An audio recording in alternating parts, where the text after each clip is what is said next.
Learn the most advanced recruiting techniques. Land the most desirable talent. Launch your company towards massive success. This is the Higher Power Radio Show with Rick Girard. All right, we're having another battle today, the public sector versus the private sector. Startups. So we're putting the gloves on. We're having an epic showdown today. We're going to settle our differences and find out what's the better career option. So let's see who comes out victorious.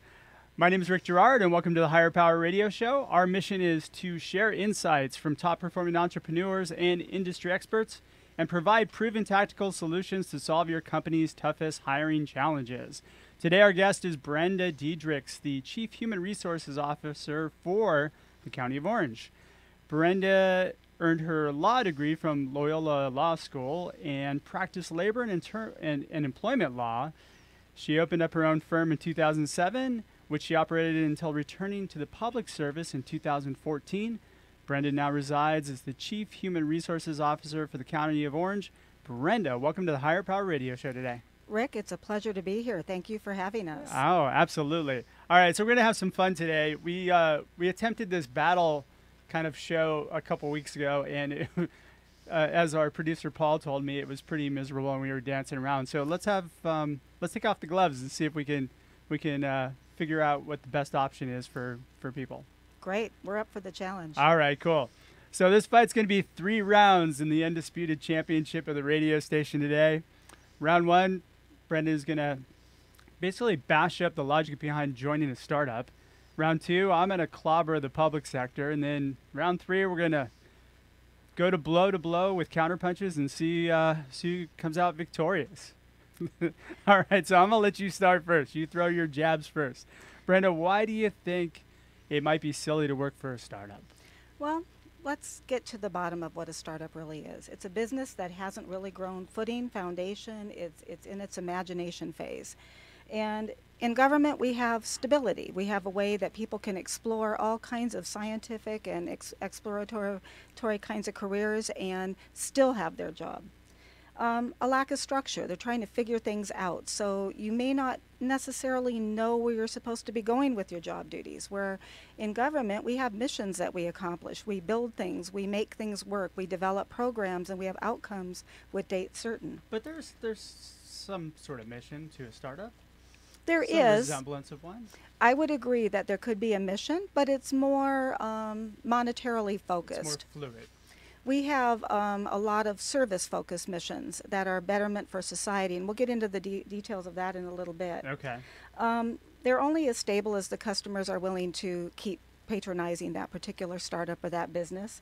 In government, we provide the foundation for what I would call peaceful existence for all of us, regardless of where we live in the United States. And it's our governmental structure and our governmental services that make that happen for all of us. Where in a startup, it's more driven by the almighty buck. And that can only fulfill you so long, and then you've got to go find something that really feeds the soul. But some of the startups, though, do have missions attached to them. They're trying to do something for the good of society.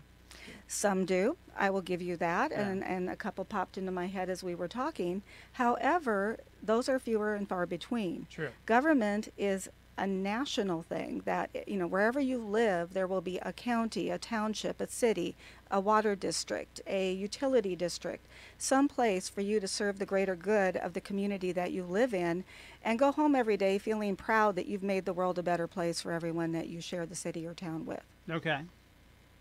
What's next? Well, the hiring process. It's a little haphazard. We have a lot more structure to our process. That's It's a not. good punch. It's not who you know.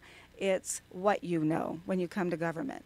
So where they may structure an interview where they invite someone in, they take a look at the resume, they ask a few random questions, get a vibe about a person, and then they may pick them up. They may find out that that was a huge mistake once they get down the road a ways because they don't have the ability to really carry out the mission of that startup. They're kind of random. For lack of funding or money? No, it would be for lack of skills, where Okay. you might marry the wrong person in that interview process because you weren't well planned in how to select people for your organization. Okay. I I got nothing on that one.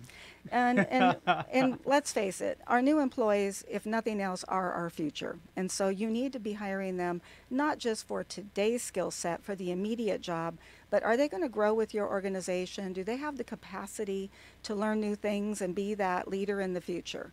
Okay. So, and a lot of us in government came up through it. So there's a high level of understanding of what our mission is with our employees in the leadership world, because they know from the ground up what they're supposed to be doing.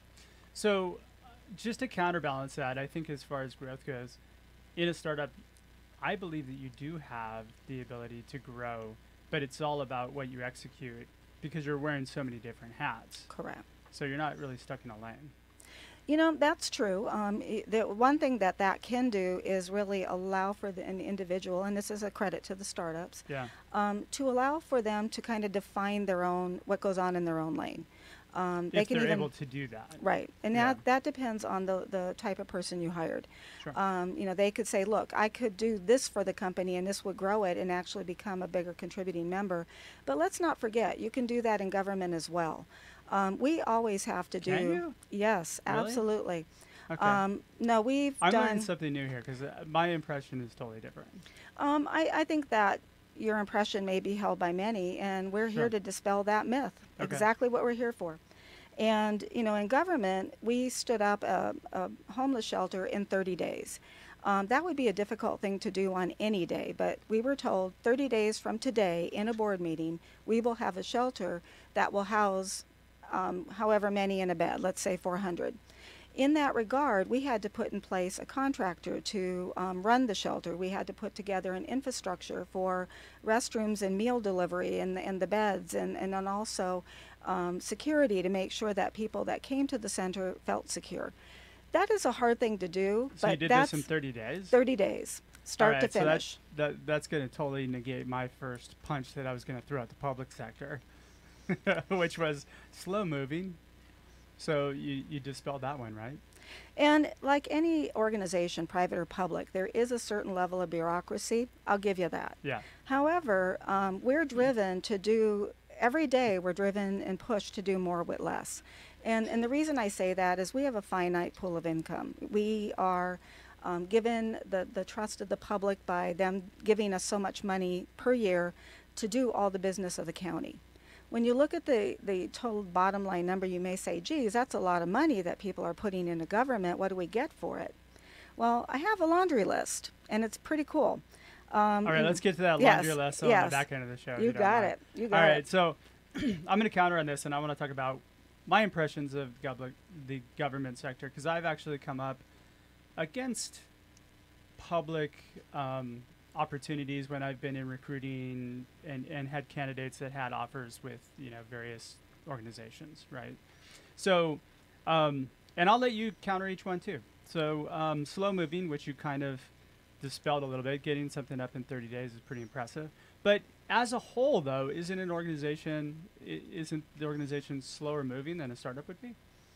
I would agree that a startup, because it's smaller and it's a little more intimate, can A move lot more agile. They can move around more like a little race boat instead Yeah. of a big ocean liner. And a governmental agency is a bit of an ocean liner. However, within the context of that, we operate in what I would consider pods.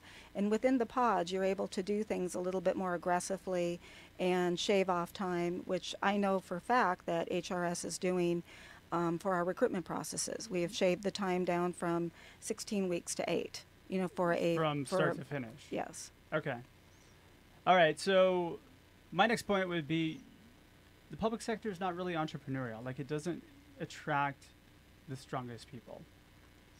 I would disagree with that, and here's why. We have people leading public works that are responsible for regional bridges, waterways, roadways, constructing all the buildings that the business of the county is conducted in. And that is equal to any kind of Trump business or any other kind of large real estate, entrepreneurial business. Okay. We need to get it done within a certain amount of time, and there's a present time, a real-time example of that. We tore down one of our buildings just about a year and a half ago, and we're standing up a new one. And we work with our contracts to make sure that there's incentives in the contract to get them done either on time or ahead of time. So we are just as excited about and pushing for quick turnaround on our projects as would any private sector company. But so Time then is how money. would that be entrepreneurial though? I mean, you're kind of under project constraints and you have to kind of get something done, but you don't really have the flexibility though to pivot if need be.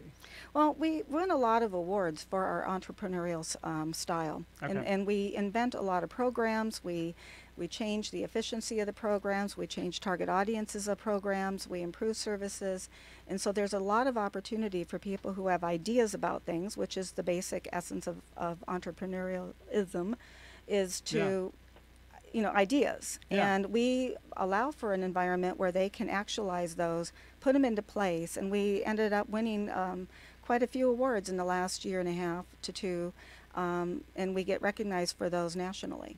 Okay. Clamored with politics and red tape. Well, in the private sector, you have a board of directors, and the board of directors are going to have an interest on things and a focus, and your body of the organization is going to have to respond accordingly. But it's also more about execution. It may be. But our board of directors, likewise, is part of the reason. They were the impetus for that 30-day startup on the shelter. They wanted to see it happen, and by their politics and their cooperation and their support, they allowed for us as staff to be able to accomplish all of that. But let's be honest, there is a lot more, because you are, just by nature of being a larger organization, you're going to have a lot more red tape than you would a smaller organization. So a startup would kind of win there. In that regard, yes. You could make Okay. a decision on the fly in a conference room at a startup or even in the hallway. Yeah. Where in government, we do have certain requirements, and they're safeguards to protect the public money. So none of us go off on a crazy lark or idea, and there's no accountability for the outcome of that idea. Okay. I have two more, and then we're going to go to a quick break. Mediocre pay. What I found in our department does the salary surveys, and I keep track of salaries both for public and private. And the County of Orange and most governmental agencies in the region pay very well compared to private as well. Now, we're not going to beat the owners of the company or the employees that are invested with stock options in a very, very successful company. We can't beat that, but we're not trying to. Yeah. We're in a different space. Yeah, and even with the startup, though, that's something that I think is the lure from those startups, is that, hey, you have the ability to get stock options. Mm-hmm. And for some reason, a lot of people are drawn to that. I think the Yes. more entrepreneurial spirits tend to be drawn to that. All right, and then my last point that I want to get to before we go to a break is government's just not sexy. I mean, unless, for example, you're a police officer or a firefighter and you're on a calendar, but for the most part, it's just not A as... calendar. There are none of ours on that, I'm sure. Yeah. You never know. But I mean, it's for some reason, it's just not as sexy as being in a startup. You know, I think in many ways it's more so. All those TV shows that we enjoy, the DA shows, the public defender shows, are governmental activities. Those are jobs in the government. Sure. Those jobs about crime scene investigation, those are all government jobs. Those jobs about, preventing the plagues and different illnesses that can just ruin our society, take us all down in one big fell swoop, one after the other. Those movies and those TV shows are derived from what we do at the county. We protect public safety. We make sure our beach water is safe to step into, and we don't go home and die that night because some parasite took us over. But is that sexy? It takes, hey, they make movies out of it. They do TV shows out of it. Sexy enough for me. All right. Yeah. All right. We'll agree to disagree on that one. Okay. All right. So we're talking to Brenda Diederichs, the Chief Human Resources Officer for the County of Orange. We're going to take a quick break, and when we come back, we're going to put this fight to rest. Be right back.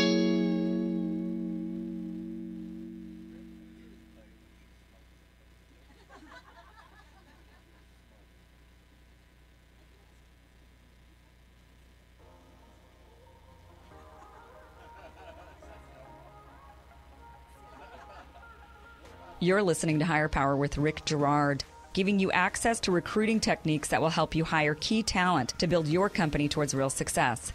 Rick is a recruiting executive and entrepreneur who's been successfully recruiting in the aggressive Silicon Valley technology landscape for the past 2 decades. After a very successful stint at Apogee, he founded Stride Search in 2012. Based on a lean efficiency model, Stride has uniquely positioned itself as a leader in retained search for the most critical talent hires within a small organization. Whether you're a startup executive or recruiting professional, by listening to Hire Power with Rick Girard, you will walk away with skills to help you attract and hire great talent. Now back to Hire Power with Rick Girard. Marketing. There's a little bit of a gap there. Welcome back to the Hire Power Radio Show. I'm your host, Rick Girard, and our guest today is Brenda Diederichs, the Chief Human Resources Officer of County of Orange. So far I've been taking some pretty good punches, although I have to say I won a couple. Anyway, so now we're going to throw out counter punches. We're going to talk about kind of the closing argument evidence. So will there be a knockout punch? I don't know. So let's go head to head. Pace. Let's talk about pace, because I feel like I think startups have you beat because they happen much quicker. Things happen much quicker. Decisions are made and are able to pivot at a much faster pace. I would agree with that. I wouldn't even try to punch back on that, except to come back at it like this. And the difference is that we have services that we need to provide, and they have to be reliably given. Mm-hmm. So if we were busy racing around, there might be some distraction from actually getting those services delivered to our clients, our customers. And our customers are, in some level, we're the only service in town for that. So Sure. They need to have a certain level of reliability and predictability about it. Where do I get it? What will it be? And what are the rules about it? So that needs to happen for it to be well accomplished. Man, you really put your litigation shoes on today. I got to say, like, good job. Yeah. You're punching me pretty good. All right, so innovation. Innovation. I'm going to let you start with this, and I'm going to counter-punch on that. Well, we have done things that we've won awards for, and these are things that you're not going to see in a startup because these are things that we provide that only government will really provide for the most part. Churches might as well, more philanthropic environments. Restaurant meals program, we won awards for that. The whole person care pilot program, so we're caring for our community. Pick one, though. Like, what's one that's super innovative that, made a really big impact? I would say in some of these, we did a leadership development institute for the county, and I'll stick with the HR space because the others do. So we put together a program that is comparable to anything that they would find in the private sector to develop people into high-level managers and thinking in a more leadership way. We're not here to do the churn. We're here to solve problems and figure out faster, better, cleaner, lighter, whatever ways to get things done. Okay. So, you're improving upon things that are already there, but not really developing new things that can be applied to it. That comes from the private sector usually and feeds over into public. I would beg to differ. I did get to see a couple of demos in our IT department, and they're using Alexa. So let's say you wanted to find out how long a line was before you left your house. You could ask Alexa. But where did Alexa come from? Google. However, we've learned to apply it to governmental services. Okay. And it can tell you how long the line is in, say, you're a veteran, you want to go down for some veterans benefits. It will tell you the best times of day to go based on our data. And so we're using data. We're not necessarily creating that platform, but we are innovating with the platform to make it a better customer experience because everything we do is aimed at customer experience. Okay. So this is kind of a toss-up. Public sector usually, the private sector will develop and innovate most things. What ends up happening is usually it's startups, and then the startups get acquired by larger companies, and that gets fed out, right? So that's typically the way it works. So you guys are innovating it even further, taking it to the nth level. So that's great. All right, career growth. There, I think we have, and it depends again on the person's career path. It's an individual choice. Sure. But you can come to the county as right out of college, you can get a job as an office specialist. By the time you leave, you could be the CFO, the CEO, or you could go into, family counseling. You could do quite a number of different things. And we have more career paths than I could even possibly cover in this segment. All right, so we talked about that. Can you Yes. actually possibly move up from being an admin to the CEO of County of Orange? We have a current CEO who did just that. Really? He was an accountant. He started out at a private accounting house, and he moved into the county, and he became the CFO over time, and he is now our CEO. Okay. But you're talking about a long time investment in order for somebody to get there. He's not that old. Okay. Okay. Okay, I think you guys do a great job of that. You know, by the nature of a startup, the thing is that the career growth is available, but the life cycle of the company usually is not. And so longevity-wise, unless it turns into a Google, what ends up happening is most startups get acquired or go under, right? They do. So I find that you can grow your career, and what I find works best is usually when somebody leaves one company to go to another one, that's usually the way that they develop their career. So in the private sector, I think you have a speed. In the public sector. Then compensation and benefits. Compensation, in a long time back, there was this belief that we paid a little bit less, but we had better benefits. Well, there's the belief that you guys are under like pretty strict budgetary constraints, right? That's true, but on the other hand, in order to attract people to be able to carry out our service delivery, we need to be in the market. Yeah.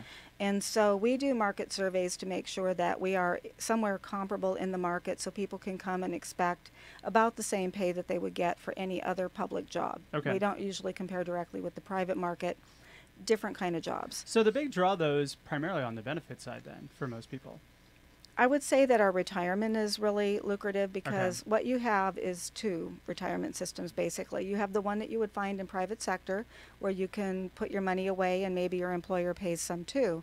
And you stock that up over the lifetime of your career and you have that. We get to do that as well. Okay. But on top of that, you have what we call a public retirement system, and we pay into that as does the employer. And that is also there when you hit your retirement years. So we basically have two different ways that we're funding our retirement, where in private sector it's typically one. Okay, so I'm going to call this one a draw, and here's why. I think that long-term growth, like long-term benefits and compensation, you have private sector beat hands down. But short-term, which is what most millennials are concerned about, is what's going to happen next in the next 3 years. They don't tend to look at that far off. Right, it's kind of more of a short-term. It's kind of more of a short-term play. I think you're right about maybe the physical retirement thoughts. Yeah. I think where we might grab their attention is if they have ambitions to pursue further education. We have $3,000 a year to help out, and we also have engaged in partnerships with the nonprofit and public colleges in the region to supplement their employment. Back punches, I love it. Yeah, and they love that because they can get their education mostly paid for and go on and get that master's or that PhD. I have a PhD candidate in my office taking advantage of that very program. Okay. So let's say startups are just sexier. They may be cute. But cute doesn't last, Rick. We know that. Yeah. We grow up. Yeah. I mean, come on. They're just sexier. The notion of them. All right, I won that but one. They don't make, they may make TV shows out of them, but I don't remember what. There was a movie about Google once. I think there's one Steve Jobs. Yeah, there's one TV show I think that's on HBO right now. That's what, Silicon Valley, which kind of is about startups, or at least tech ones. A whole lot of government shows, though, right? Yeah. Yeah, you got me beat on that one. Yeah. I didn't even think about that. Yeah. Yeah. All right, well, and they're sexy. Like, if you're like an FBI agent, that's cool, right? It is. You get to find out really crazy things about other people, I'm losing this fight. And then stop them from hurting the rest of us. It's amazing. All right, I'm losing this fight. All Okay. right, engagement. And when I talk about engagement, and I don't think I brought this up before, I think that startups do a much better job of people buying into the concept of who they are and what their mission is than the government does. I can't speak for the personal attachment that the folks going into startups feel, but I can tell you about the attachment that I know the government workers feel. We know that we stand between people and death. We know that we stand between people and hunger.